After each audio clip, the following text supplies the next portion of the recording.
Just nod when it's going. Hi everybody, this is Simon Ward, your official outlaw coach. So, as part of your training, you know that mobility is one of the most important things that you can do on a daily basis to keep your muscles and your joints functioning well.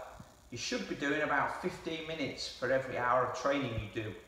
And I've got 5 really simple moves that you can do now. And I've got the help of my yoga teacher, Louisa, so she's going to take over the commentary as she directs me through these. But you can do them in the evening, in the morning, you can do them before or after training. They're really good to do just in front of the telly if you're relaxing just before bedtime. So here we go. Okay, the first one was we'll go into child's pose. So Simon, down onto your knees and then sitting back onto your heels. Actually quite good quad stretch to start with. Yep. And then allow yourself to fold forwards, reaching arms out in front of you. Then we want it quite active, so I want you to push your sitting bones, your bum back into the heels, but at the same time as reaching your fingertips forwards and drawing shoulder blades down your back. So keeping shoulders, not letting shoulders come up to ears, but keeping them back. Yep. And then breathing here, breathing into the lower belly, allowing the ribs to rise and fall. And spending about 5-10 breaths here. We can then add in a slightly different one. So this time just widen the knees apart. So they're wider than your hips. Feet together. And then fold over again. Just allows for a different bit of a stretch into the lower back and the hips. Same activity, pushing sit bones back into the heels, reaching fingertips away and drawing shoulder blades down, so no shoulders up round your ears. Good. Okay. Next one. Yeah. Right, so from there we're going to come up into a low lunge hip flexor stretch. So come up onto your knees, that's it. And then with so here Simon's stretching his left hip flexor. Make sure the hip is over the knee, so come back a little bit. That's it, as in that's it. Tuck that tail under, so think long through that lower back. And then push the pelvis forwards just a little bit, keeping that neutral pelvis. So I can feel my glute. Yep, so naturally your glute will fire up, which helps to stretch through that hip flexor.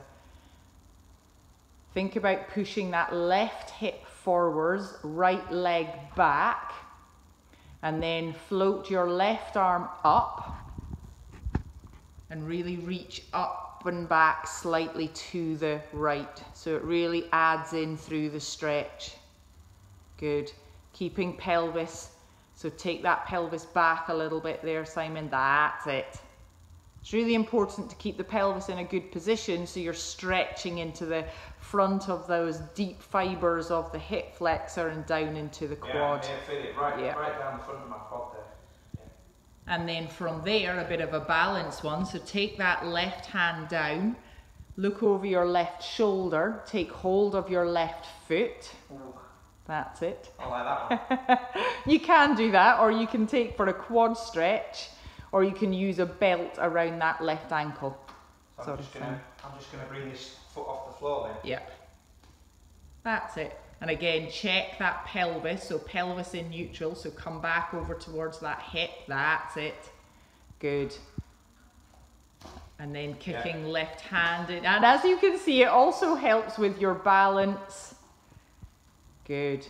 Push left hand into left foot into left hand. Yeah, you might need something to hold on to. Yeah, hold on to. Maybe the right leg. Good. Okay.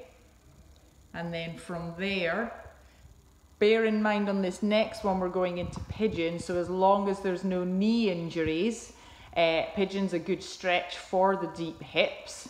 So we'll do 2 variations, I think. If we do the one in lying, so come into 4-point kneeling, Simon.